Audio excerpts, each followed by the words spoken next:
네, 안녕하세요. 저는 응용물리학과 학과장 이광조라고 합니다. 오늘 수험생 여러분들께 응용물리학과를 소개하고 또 그 전공을 알려드리는 그런 발표를 준비를 하였습니다. 시작해 보도록 하겠습니다.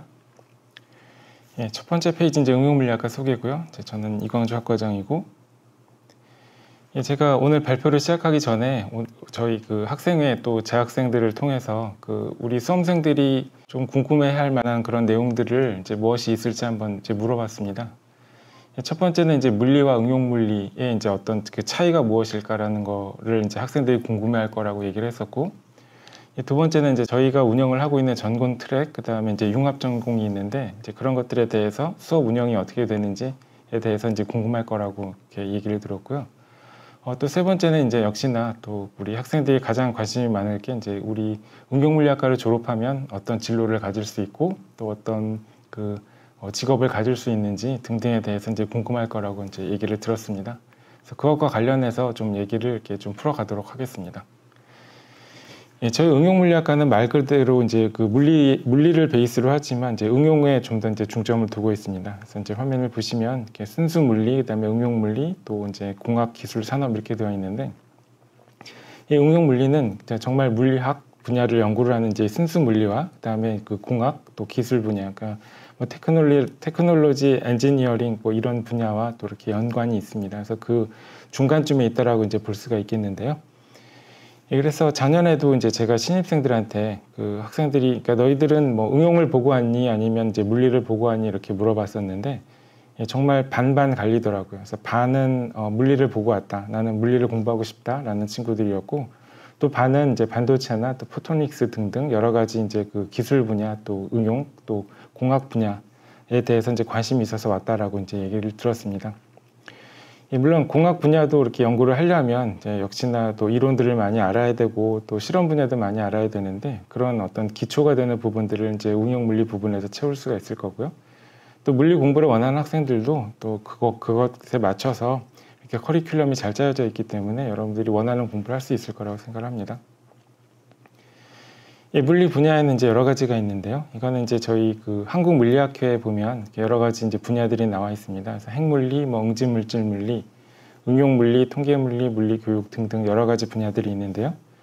저희 응용물리학과에서 이제 주로 연구를 하고 주로 가르치는 분야는 이제 응집물질 물리, 즉 이제 반도체 분야가 되겠고요. 두 번째는 이제 광미 양자전자, 즉 이제 포토닉스 분야가 되겠습니다. 그래서 반도체 물리 또 요새 또 관심이 있는 것들이 이제 또 양자 정보 관련된 그런 분야이기 때문에 또 관련해서도 이제 학과가 준비하고 있는 사항들을 여러분에게 또 소개를 드리도록 하겠습니다. 그래서 응용물리학과의 특성은 이제 물리학에 기반해서 응용과학으로 이제 특성화를 합니다. 그래서 저희가 여태까지 운영을 해왔던 이제 트랙이 특성화 트랙이라고 해서 반도체 및 나노수자 트랙, 그다음에 포토닉스 트랙이 있습니다. 또 각각의 트랙을 이제 다 뭐 따르지 않아도 그냥 물리학을 연구를 하는, 그러니까 물리학을 공부하는 이제 그런 분야로도 트랙을 택하지 않고도 이제 공부를 할 수가 있겠고요. 그다음에 커리큘럼에 이제 짜여진 그런 패스를 따라가다 보면 이제 반도체 및 나노 소자를 좀 더 특성화를 해서 이제 공부를 하거나, 내지는 또 이렇게 공부를 하면 또 대기업이나 반도체 관련된 어떤 대기업 내지는 중견기업에 이제 취업하는 그런 가능성이 더 이제 커진다고 볼 수가 있겠고요. 포토닉스 분야는 이제 응용 분야입니다. 그래서 이제 광학 분야이죠. 그래서 광학 관련해서 이제 뭐 파동광학도 배우고 이제 포토닉스 소자도 배워서, 예, 역시나 이제 대기업에서 이제 수요가 많이 있습니다. 또는 이제 광학 분야에서는 이제 중견기업이나 중소기업도 많이 있기 때문에 여러분들 취업에 도움이 되는 이렇게 두 가지 특성화 트랙이라고 볼 수가 있겠습니다. 그래서 응용물리의 장점은 순수과학 및 응용과학을 동시에 접할 수 있다는 것입니다. 그래서 앞서도 말씀드렸지만 이제 여러분들의 선배들이 되겠네요. 그래서 이미 들어와 있는 이제 재학생들도 순수과학, 즉 이제 물리학을 바라보고 오고 있는 친구들, 그다음에 이제 응용 분야, 그러니까 반도체나 포토닉스를 이제 바라보고 오는 친구들이 이제 반반 정도가 섞여 있는데, 예, 그러니까 두 집단을 잘 만족시키기 위해서 이제 저희가 오랫동안 커리큘럼을 잘 이제 구상을 해서 이렇게 이제 운영을 해오고 있습니다. 그래서 물리는 이제 첨단 신소재, 이제 나노과학 과학기술 분야를 이제 선도를 해야 되고요. 왜냐하면 또 이런 분야들을 발전을 시키려면 또 이론이 또 중요하고 또 실험이 또 중요한데, 이런 바탕이 되는 내용들은 이제 응용 물리에서 이제 그런 그 기초를 많이 잘 다져줘야 된다라는 이제 뜻이 되겠습니다. 그래서 이제 반도체 전자 또는 이제 광학 전산 관련해서 첨단 직종으로 진출할 수가 있다라는 뜻이 되겠고요. 또 저희 응용물리학과에서는 이제 교직 과정을 운영을 하고 있습니다. 그래서 우리 커리큘럼에 있는 교직 과목을 이수를 하게 되면 2급 전교사 자격증을 취득을 하게 되고, 또 이제 이제 물리 공통과학 교사가 될 수 있는 그런 임용고사를 볼 수 있는 자격이 주어집니다. 뭐 그렇지 않아도 또 이제 기간제 교사로도 이제 일을 하고 있는 친구들이 있겠고요. 또 저희 학과는 이제 BK21에 이제 속해 있기 때문에 이제 대학원을 진학을 할 경우에는 이제 등록금과 생활비가 이제 대부분 지원이 되겠다라는 이제 그런 장점이 있습니다. 그래서 두 가지 트랙을 따라갈 수 있고, 그다음에 교직도 이수할 수 있고, 그다음에 대학원 진학 시 이제 BK21 때문에 등록금 및 생활비가 대부분 지원이 된다라는 그런 장점이 있고요. 특성화 분야 첫 번째는 이제 반도체 및 나노 숫자이고요. 뭐 설명하지 않아도 여러분들이 많이 접했을 것 같고, 뒤에서 이제 이런 이제 뒷페이지에서 이제 이런 분야들을 연구를 하기 위해서 또 직장을 가지기 위해서 저희가 준비한 이제 커리큘럼, 즉 이제 배우는 과목들을 좀 더 소개를 해드리도록 하겠습니다. 두 번째 특성화 분야는 이제 포토닉스 분야고요. 이제 광학 분야, 광소자, 광센서 뭐 이런 분야가 되겠습니다. 그래서 응용물리학과 포토닉스 트랙은 이렇게 뭐 개요는 이제 이와 같고요. 그래서 포토닉스 소자 시스템 개발 또 응용 관련 교육을 통해서 학교와 산업계에 이제 중요하죠. 기초와 응용성을 겸비한 전문가를 양성한다라는 뜻이 되겠습니다. 특히나 이제 광학이나 포토닉스는 공대보다는 이제 물리학과, 그러니까 응용물리학과에서 주로 더 많이 배웁니다. 특히나 이제 타 대학에 비해서 저희 포토닉스 트랙은 이제 이론 과목들도 뭐 3과목, 4과목 정도가 되고, 또 그와 연관된 이제 실험 과목도 이제 2가지 정도가 있습니다.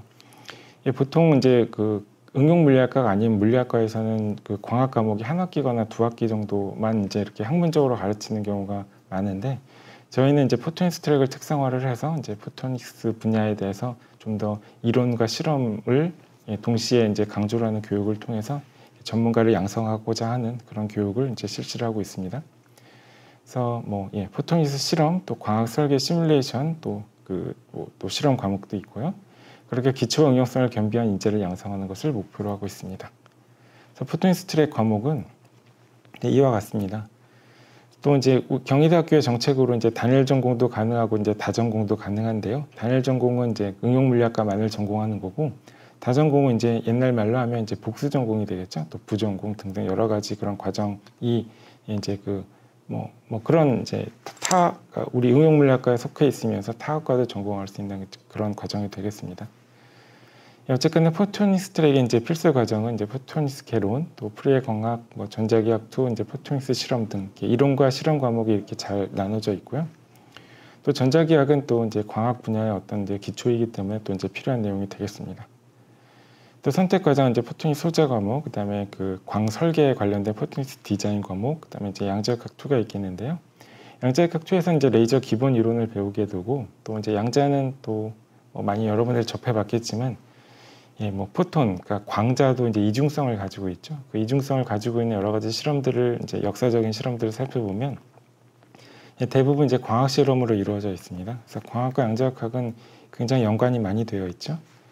그렇습니다. 또 기본을 배울 수 있는 역사적인 실험을 배울 수 있는 현대물리 실험 과목, 또 이번 학기부터 이제 다음 학기부터 내년부터 시작이 될 이제 양자정보 융합 전공에 연관이 있는 양자정보 실험, 또 전자회로 개론 실험 등이 교육 과정이 이제 이루어져 있습니다. 두 번째는 이제 응용물리학과 이제 반도체 및 나노숫자 트랙인데요. 역시나 우리 지금 국가 정책으로도 이제 반도체 분야는 많이 계속 이제 키우고 있는데 더 강조하지 않아도 여러분들이 잘 알고 있을 거라고 생각합니다. 그래서 응용물리학과에서 이제 반도체 및 전자소재와 관련된 첨단 산업의 기초와 응용성을 겸비한 전문가를 양성하기 위해서 반도체 및 나노소재 트랙 운영을 하고 있습니다. 그래서 BK21에 관련된 그런 대학원 펀딩도 이 반도체 분야에 조금 더 집중이 되어 있고요. 물론 이제 포토닉스 분야를 연구하시는 교수님들께서도 이제 연구비를 굉장히 많이 가지고 계시기 때문에 혹시나 여러분들이 대학원을 진학을 하더라도 또 학부 과정에서 또 이제 이쪽 분야를 계속 공부하고 배워 나가더라도 부족함이 없을 거라고 생각합니다. 교육 과정을 보면 역시나 이제 실험과 이론을 이제 동시에 강조를 하는 그런 인재상에 맞춰서 이제 그렇게 교육을 하고 있고요. 또 반도체 물리학, 또 응지 물질 물리, 응집물질 물리란 이제 반도체 분야를 연구를 하기 위한 이제 고체 물리학 분야를 이제 이론적으로 배우는 그런 과목이 되겠고요. 또 이제 또한 이제 이론 과목뿐만이 아니라 이제 수자 과목, 그다음에 반도체 물성 및 공정 실험. 그래서 반도체 관련된 그런 그 증착 과정들, 또 이제 제작 과정들을 직접 해볼 수 있는 그런 공정 실험도 이제 마련이 되어 있습니다. 또한 회로를 배워야 되기 때문에 전자회로 개론, 그다음에 양자역학, 또 응집물질 물리 2, 그다음에 공정, 뭐 나노과학기술, 그 전자회로 개론 실험 등이 이제 선택 과정으로 이제 준비가 되어 있습니다. 이렇게 각각 이제 실험과 이론을 이제 겸비한 그런 인재상에 맞게 이제 이렇게 교육을 하고 있고요. 그래서 여러분들이 그냥 일반적으로 생각하고 있는 그냥 응용이 아닌 그냥 순수 물리학과와는 커리큘럼이 이제 차이가 많이 있습니다. 그래서 저희가 이제 그 중점적으로 반도체 공정이라던가 내지는 전자회로 관련된 또 나노과학 기술, 또 전자회로 실험 등 이제 반도체 공정 등등 이렇게 이제 응용 물리학과만의 이제 어떤 트랙 과정에 특성화된 이런 과목들을 이제 준비를 해서 이제 교육을 하고 있습니다. 예, 양자정보 융합 전공은 이제 그 제가 학과정으로서 이제 열심히 노력을 해서 이제 설치를 했는데요. 전공명은 양자정보 융합이고, 양자정보라고 하면 이제 양자 컴퓨팅, 양자 센싱, 양자 통신 그런 분야들을 일컫게 되는데, 양자 분야는 이제 그 차세대 굉장히 이제 유망 분야가 되겠죠. 그다음에 우리 국가적으로도 이제 계속 이제 향후 이제 그 굉장히 긴 시간 동안 이제 그 펀딩, 예를 들어 그 투자 계획들이 이제 잡혀 있고요. 그다음에 이제 양자 정보 분야는 이제 양자 컴퓨팅, 양자 통신뿐만이 아니라 또 양자 머신러닝이라고 해서 이제 이후에 이제 어떤 머신러닝 또 딥러닝 관련된 그런 분야와도 이제 접목이 되어 있습니다. 그래서 이제 학부 과정으로서는 처음으로 이제 그러니까 우리나라에서 처음으로는 이제 그 학부에, 그러니까 대학에 설치된 이제 그런 그 최초의 양자정보 융합 관련 학과 이제 전공이라고 볼 수가 있겠습니다. 양자정보 융합 전공은 말 그대로 이제 응용물리학과가 주관하지만 여러 대학들이 이제 참여하고 있습니다. 그래서 소프트웨어 융합대학의 소프트웨어 융합학과에서는 이제 그 양자정보 관련된 소프트웨어 관련된 이제 과목을 이제 그 뭐 담당을 하실 거고요. 그다음에 응용수학과, 그다음에 응용화학과에서 이제 참여를 하고 있습니다. 응용수학과에서는 이제 양자 컴퓨팅 이론 관련된 그런 또 전산 관련된 그런 내용들을 이제 가르쳐 주시게 되겠고요. 응용화학과에서는 이제 그 뭐 VQE라고 해서 이제 베리어블 퀀텀 이제 그 아이겐 솔버 등등 관련된 그런 내용인데, 무슨 얘기냐면 이제 양자 화학 계산에 관련된 그런 응용 분야에 양자 정보, 그러니까 양자 컴퓨팅 분야를 이제 활용하면 굉장히 장점이 있다라는 것들이 이제 알려져 있습니다. 그래서 그런 것들은 이제 그 첫 번째 응용 분야이기 때문에 응용화학과에서도 관련된 분야로서 이렇게 참여를 하게 되었습니다. 그래서 양자정보 융합 전공은 이제 다전공으로 그 운영을 하고 있고요. 그래서 여러분들이 어떤 학과에 있더라도 이제 응용물리학과에서 주관하는 이제 양자정보 융합 전공에 이제 다전공으로 참여하실 수가 있습니다. 그래서 여러분들은 이제 다전공으로서 이제 학위를 이제 얻게 되겠죠. 그다음에 역시나 응용물리학과에서 주관을 하기 때문에 또 양자정보, 양자물리, 그러니까 양자역학이라는 것은 또 물리학과의 과목이잖아요. 그래서 응용물리학과 과목과 굉장히 많이 겹칩니다. 그래서 응용물리학과 이제 소속으로서 양자정보 융합 전공을 배운다면 조금 더 수월하겠죠. 이제 타 학과보다는 이제 그런 장점이 있겠습니다. 저희 커리큘럼은 이제 굉장히 제가 사실 설치를 하면서 굉장히 고심을 해서 또 이제 만들었는데요. 1학년 때부터 보면 이제 기초 과목들이 이제 필요합니다. 그래서 미분적 분학, 이제 수학이죠. 그다음에 물리학 그러니까 이제 일반 물리학 이런 분야입니다. 그래서 물리학의 기초가 필요하고 또 화학과 실험, 또 이제 우리 그 소프트웨어 융합학과에서 그 지원하시는 이제 웹 파이썬 프로그래밍 관련된 과목이 있고요. 양자정보 융합 전공의 언어라고 할 수 있는 이제 선형대수, 이제 리니어 엘지브라를 이제 1학년 때 배우게 됩니다. 이 웹 파이썬 프로그래밍은 이제 수요가 많기 때문에 1학기, 2학기에 이렇게 동시에 이제 그 각각 개설을 하게 되겠고요. 그다음에 이제 그 양자 역학 분야에서 이제 역사적인 실험을 배우기 위해서 이제 현대물리 실험 과목들 이제 직접 실험을 하는 과목이고, 또 현대 물리학에 관련된 내용들을 이제 그 역사적으로 또 그 뭐 이론들을 또 배우게 됩니다. 그다음에 이제 소프트웨어 융합학과에서 이제 또 양자 정보 이제 프로세싱을 하기 위해서는 이제 소프트웨어 기술이 필요하기 때문에 이제 오픈 소스 소프트웨어 개발 방법 및 도구라는 과목들을 이제 맡아서 담당해서 강의를 해주시고 계시고요. 2학기 때는 이제 여태까지 현대물리에 관련된 양자물리에 관련된 이제 이론을, 그러니까 기초를 이제 배웠기 때문에 양자 물리와 양자 정보가 어떻게 연관이 되는지 또 개론식으로 이제 수업을 배우고 또 머신러닝 기계학습이죠. 그다음에 물리화학도 양자 화학 계산과 관련된 그런 과목이고요.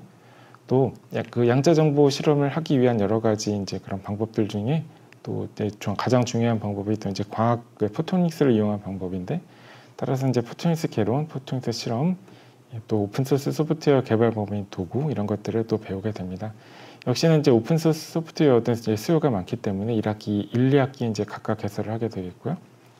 또 3학년에 올라가서는 이제 본격적으로 이제 여태까지 기초를 다졌기 때문에 이제 양자역학, 또 프리엘 광학, 파동 광학이죠. 그다음에 양자 컴퓨팅, 그다음에 양자 정보 응용, 그다음에 그러니까 머신러닝 관련된 알고리즘 관련된 이제 그 강의를 할 겁니다. 근데 양자 화학 계산에 관련된 분자 분광학, 또 소프트웨어 화학 및 실험, 그러니까 계산하는 방법들은 이제 이론뿐만이 아니라 이제 실제로 이제 그 전산 과정을 통해서 배우는 과정이 되겠고요. 또 역시나 또 양자 정보 프로세싱을 하기 위한 이제 물리적인 시스템은 광학뿐만이 있는 것이 아니고 반도체 분야도 있습니다. 그래서 반도체 물성 및 공정 실험, 또 전산을 하기 위해서 전산 물리, 원투, 그다음에 양자 정보 하드웨어, 그러니까 양자 정보 프로세싱, 즉 이제 양자 컴퓨팅, 양자 통신, 양자 센싱을 하기 위해서 그런 것들을 하기 위한 이제 물리계가 있어야겠죠. 그래서 역시나 그런 하드웨어에 대해서 배웁니다. 또 강화학습, 또 이제 여태까지 이제 기계학습, 머신러닝을 배웠으니까 그 다음 과정으로 강화학습을 배우고요. 그다음에 딥러닝 그런 것들을 배우고 물리화학, 그다음에 또 여러분의 연구 프로그램이 있습니다. 독립심화학습. 그래서 이제 그 여태까지 배웠던 내용들을 이제 강의했던 교수님 연구실에 속해서 이제 연구를 직접 진행하는 그런 과목이 되겠고요. 양자정보 융합전공으로 이제 졸업 논문을 이제 써서 이제 발표를 하게 되면 양자정보 융합전공을 이제 다전공으로 이수를 했다라고 볼 수가 있겠습니다. 또 양자 계산 또 그러니까 졸업 논문은 이제 1학기 졸업하는 친구들, 2학기 졸업하는 친구들이 있기 때문에 각각 이렇게 개설을 하고 있고요. 그래서 보통 양자 정보, 그러니까 양자 컴퓨팅이라고 하면 이제 보통 이제 이론으로만 생각을 하는데 역시나 저희 학과의 어떤 학과에서 추구하는 인재상에 맞게 이렇게 이론과 실험 또 실습, 전산 실습을 각각 이제 동등한 그런 비중에서 교육을 하는 그런 커리큘럼을 이제 준비를 했습니다. 그다음에 이제 여러분의 졸업 후의 진로가 이제 궁금할 텐데요. 뭐 이게 해마다 조금씩 바뀌긴 하지만 여러분들이 한 30% 정도는 대학원에 진학, 그러니까 경희대 진학을 할 수도 있고 이제 타대 진학하는 경우도 있고요. 또 교직을 이제 뭐 그 임용고사를 봐서 이제 합격하거나 이제 준비를 하는 경우가 이제 약 10%. 근데 대부분은 이제 여러분들이 이제 취업을 하게 됩니다. 역시나 이제 대기업, 또 중견기업, 중소기업 여러 가지 이제 기업들에 이제 취업을 하고 있겠고요. 뭐 실명을 밝힐 수는 없지만 이제 여러 가지 뭐 삼성전 보통 이제 대기업에 가는 친구들이 많이 있고 반도체 회사인 이제 ASML이나 또 뭐 하이닉스 등등으로 가는 경우도 있고 원자력 연구원 뭐 르노 삼성 자동차 등등 여러 가지 이제 그 취업을 이제 하고 있습니다. 보면 이제 여러분 대기업에 취업을 하기 위해서 이제 준비를 했던 친구들 중에 이제 가지 못한 경우는 아직은 보지는 못했어요. 그래서 물론 응용물리학과를 졸업하면 무조건 뭐 그냥 취업이 보장되어 있다 뭐 그런 것들은 아니겠지만 자기가 원하는 취업 분야에 여태까지는 전부 다 잘 취업을 했다라고 이제 볼 수가 있겠습니다. 최근에 이제 사회 진출하는 경우도 뭐 이렇게 뭐 석사, 박사 뭐 졸업을 해서 뭐 중견기업이나 또 현미경 회사죠. 그다음에 대기업이나 내지는 반도체 회사 등에 이제 계속 뭐 꾸준하게 갔습니다. 뭐 그렇고요. 대학원에 진학하는 경우도 보면 이제 뭐 제 연구실 학생들을 보면 뭐 경희대로 우리 학교로 진학한 경우도 있고 카이스트나 지스트에 간 경우도 있고 뭐 포항공대에 간 경우도 있고 유학을 간 경우도 있고 뭐 그렇습니다. 그래서 여러분들이 뭐 대학원에 뭐 진학을 해서 계속 연구를 하고 공부를 하고 싶다라고 생각을 한다고 하더라도 여러분들이 원하는 대학에 뭐 잘 갔습니다. 뭐 그렇습니다. 학부 졸업 후 취업하는 경우를 보면 이제 한국수력원자력 이제 한수원에 간 경우도 있었고 이제 원자력 연구원에 간 경우도 있었고 이제 학부 졸업하고도 이렇게 대학원이 아니라 간 경우들이 있었습니다. 또 대기업도 꾸준히 있었고 뭐 과학관 그다음에 뭐 그냥 군대 뭐 ROTC로 군대 간 친구들도 있었네요. 그다음에 보면 대학원 졸업하고서는 역시나 이제 조금 더 대기업에서도 조금 더 이제 세분화되어 있죠. LG 연구소, 막스 플랑크 연구소, 뭐 교수가 된 경우도 있었고, 뭐 중견기업에 간 경우, 또 창업한 경우도 있었고, 뭐 등등 그렇습니다. 그래서 원하는 진로들은 뭐 다 이렇게 잘 찾아갔습니다. 예, 그렇고요. 취업 관련해서는 뒤에서 조금 더 이제 말씀드리도록 하겠습니다. 또 제 연구실 학생들인데요. 그래서 양자정보 이제 융합 전공이 생기기 전에도 이제 양자정보 교육을 이제 하기 위해서 계속 이제 준비를 했었는데 2021년에 이제 그 국가에서 이제 과기부에서 주관했던 해커톤 대회에 이제 출전을 해서 이제 우수상을 받았던 그런 사례가 있습니다. 보면 1,4번 이동호 학생이고 두 번째가 이제 16학번 이건호 학생, 친구는 이제 우리 학교 가운데 있는 친구는 이제 대학원 학생이고요. 그다음에 18학번 조우현 학생, 16학번 강누리 학생 이렇게 응용물리학 학생들이 이렇게 좋은 결과를 얻었습니다. 그래서 보면 이렇게 우수상을 받아서 이제 시상식에 이제 참석을 했었고요. 그래서 양자정보 관련해서도 학생들이 이제 여러 가지 이렇게 좋은 성취를 이뤄서 좋은 어떤 그 귀감이 되었습니다. 예, 여태까지 이제 그러니까 학과 소개를 여태까지 이렇게 한번 해봤고요. 그다음에 물리학을 공부한다는 것에 대해서 여러분에게 잠깐 소개를 드리고 이제 마치도록 하겠습니다. 그래서 물리학을 전공한다는 것, 그다음에 공부와 진로, 직업 어떤 것을 가질 수 있는지 여러분들이 이제 편견을 가지고 있을 수도 있고 또 이제 막연하게 생각할 수도 있고요. 뭐 그렇습니다. 보통 이제 저도 물리학을 평생 물리학과를 다녔고 또 지금도 이제 응용물리학과 교수로 재직을 하고 있는데 또 제가 느꼈던 것들 여러분에게 좀 말씀을 드려보도록 하겠습니다. 하고 싶은 얘기는 이제 물리학을 전공한다는 것에 대해서, 그다음에 직업으로서의 물리학, 그다음에 희망 전공과 진로에 대한 논의들을 이제 말씀드려보도록 하겠습니다. 이 물리학 전공 과목들은 아까 이제 충분히 소개를 드렸고요. 그래서 보면 저희가 이제 응용 물리학과로서 이제 반도체 소자 또 내지는 이제 포토닉스 또 양자정보 융합 관련된 그런 과목들을 많이 이제 만들기는 했지만 여러분들은 이제 주로 1, 2학년 때는 이제 어떤 과학적인 방법론이나 정량적인 방법론, 근본적인 방법론을 배워야 됩니다. 그래서 가장 간단한 상황에서 근본적인 내용들을 배웁니다. 그래서 여러분들이 1, 2학년 때는 보통 많이 좀 지치는 경우가 있는데요. 왜냐하면 고전적인 물리이기 때문에 여러분들이 중고등학교 때 많이 접했기도 했고 또 어렵기도 하고 좀 그렇습니다. 그런 분야가 이제 이런 것들을 접하다가 보면 어떻게 계속 또 나아갈 수 있을까라는 생각을 해볼 수가 있겠는데요. 정말 대학 1, 2학년은 정말 기초를 배우는 그런 때라고 볼 수가 있겠어요. 그래서 기초를 다지는 것이 이제 중요하다라는 이제 뜻이 되겠습니다. 그래서 물리학을 전공한다는 것은 앞서도 말씀드렸지만 배울 게 많고 어렵습니다. 또 제가 대학을 다녔던 한 25년 전에 비해서는 보면 지금은 굉장히 또 기술이 개발이 되었고 또 첨단 기술들을 배우려면 결국에는 시작을 하려면 과거에 배웠던 또 과거에 연구되었던 것들을 차례로 다 배워야 되기 때문에 예전보다 또 배울 게 많아지지 않았나 그런 생각을 합니다. 그래서 이제 여러분들 잘 알고 있는 이제 프린키피아죠. 이제 아이작 뉴턴이 썼던 1687년에 이제 출간을 했던 그런 책인데 대학 1, 2학년 때는 주로 옛날 것들부터 배우기 시작합니다. 그래서 여기서부터 시작을 해서 여러분들이 조금 지루함을 느낄 수 있겠지만 이렇게 배운 기초가 사실은 응용과 굉장히 직결한다. 그러니까 응용에 직결한다는 것을 여러분들이 또 3, 4학년에 가면 또 깨닫게 되는 이제 그런 것들을 아마 느끼게 될 것 같습니다. 또 과학자의 길은 여러분들의 반은 이제 물리를 택해서 오기 때문에 과학자의 길은 노력에 비해서 경제적인 보상이 크진 않습니다. 경제적인 보상이 예를 들어 정말 굉장히 기업을 일으켜서 어떤 CEO가 되거나 그런 것보다는 이제 경제적인 보상이 크지 않다라는 것이 되겠습니다. 그래서 과학자의 길은 그렇고요. 또 대기업에 가는 것보다 적을 수도 있겠어요. 그리고 노력을 많이 해야 되고 이제는 이제 우리나라의 이제 대학 과학 수준이 굉장히 높기 때문에 국내 경쟁뿐만이 아니라 국제적인 경쟁을 해야 된다는 것. 그래서 경쟁도 심하고 경제적 보상이 크진 않지만 또 배울 게 많고 어렵다라는 것이 이제 약간 시작하기에 좀 어려운 면이 있습니다. 하지만 이제 또 긍정적인 면도 말씀드리면요. 직업으로서의 물리학자는 보면 얼마 전에 나왔던 이런 뉴스를 제가 한번 스크랩에서 가져왔는데요. 인공지능이나 이제 로봇 등장으로 20년 내 사라질 직업군 이렇게 되어 있는데 저위험 직종에 역시나 과학자가 이제 포진해 있습니다.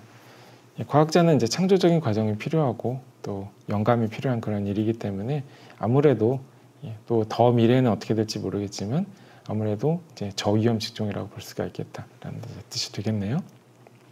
예, 그래서 그냥 장점과 단점을 가감 없이 여러분에게 한번 이렇게 말씀드려 보려고 합니다. 여러분들이 아마도 듣는 말들, 저도 평생 들어왔고요. 또 여러분들의 부모님들도 아마 그런 말씀들을 들어왔기 때문에 가지고 있는 편견이라고 볼 수가 있겠는데요.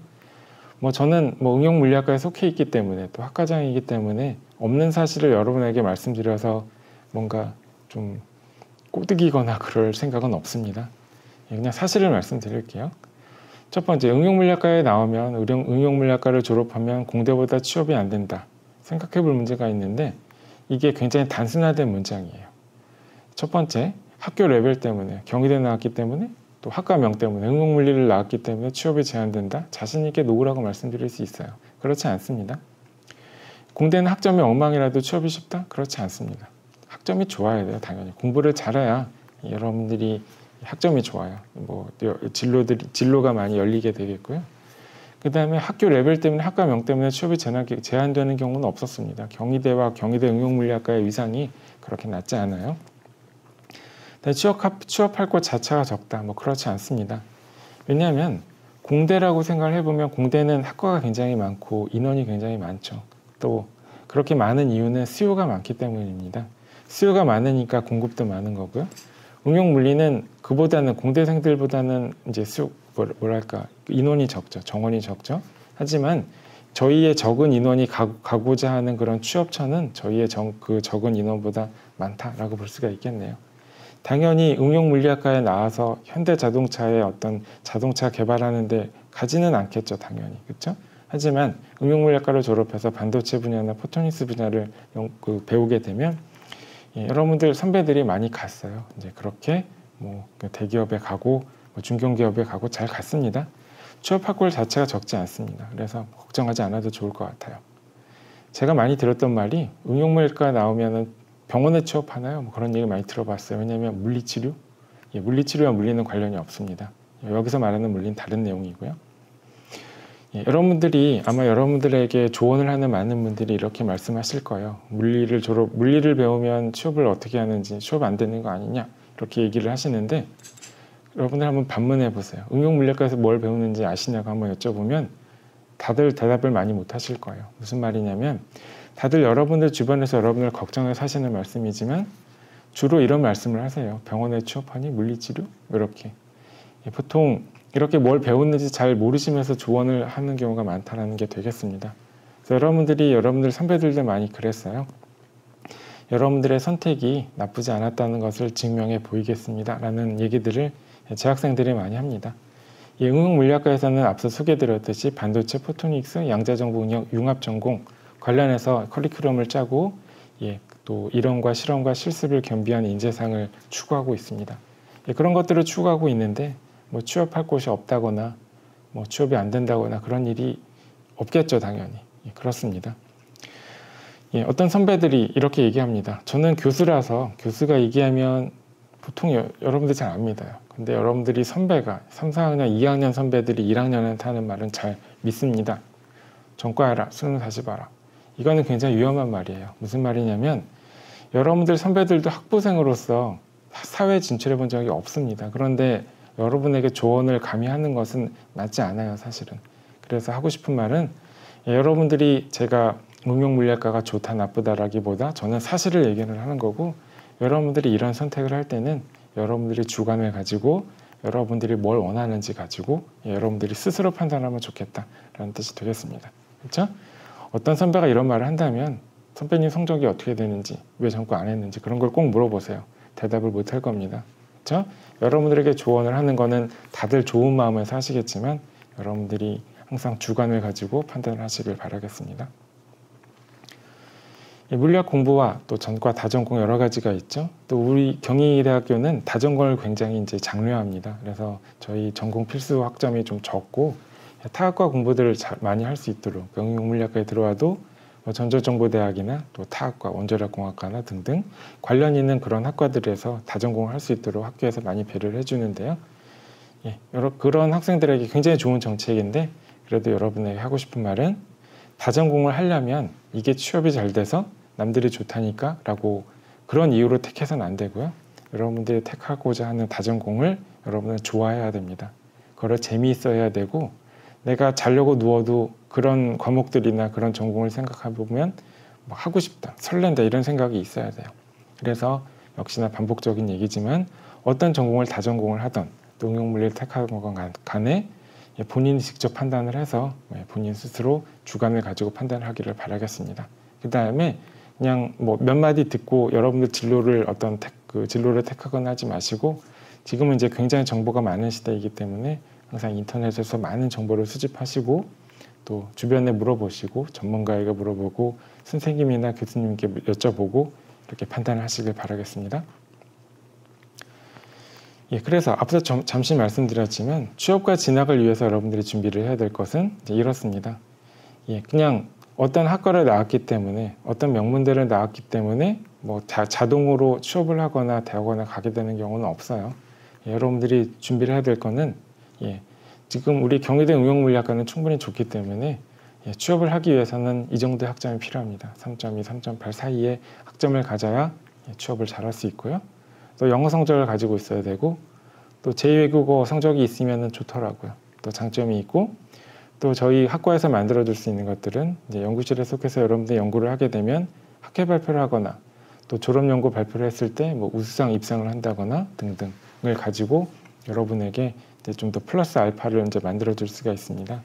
취업과 진학을 위해서 준비해야 될 것들은 이제 이렇게 이제 얘기를 해보면 되겠네요.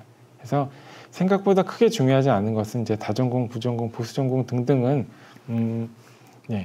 이 많은 학생들이 이제 비슷하게 이제 준비를 하기 때문에 이제 크게 중요하지 않다라기보다 다 비슷하다는 뜻이 되겠네요. 그래서 여러분에게 중요한 거는 학점이 가장 중요하고, 그 다음에 이제 세 번째, 네 번째 것들 제2외국어나 또 네 번째가 가장 중요합니다. 저희 이제 연구실에 소속돼서 학회 발표를 하거나 논문을 쓰거나 졸업 연구 발표에 입상을 하거나 등등 하는 경우에 이제 여러분들 취업과 진학을 잘 하지 못한 경우는 아직 보지 못했습니다. 그래서 여러분에게 도움이 될 거라고 생각하고요. 여기까지 이제 간략하게 이제 학과 소개를 이제 드렸습니다. 그래서 궁금하신 사항은 이제 제게 이메일을 보내거나 연락을 하셔도 좋겠고요. 지금까지 이제 시청을 해주신 여러분께 다시 한번 감사드리겠습니다.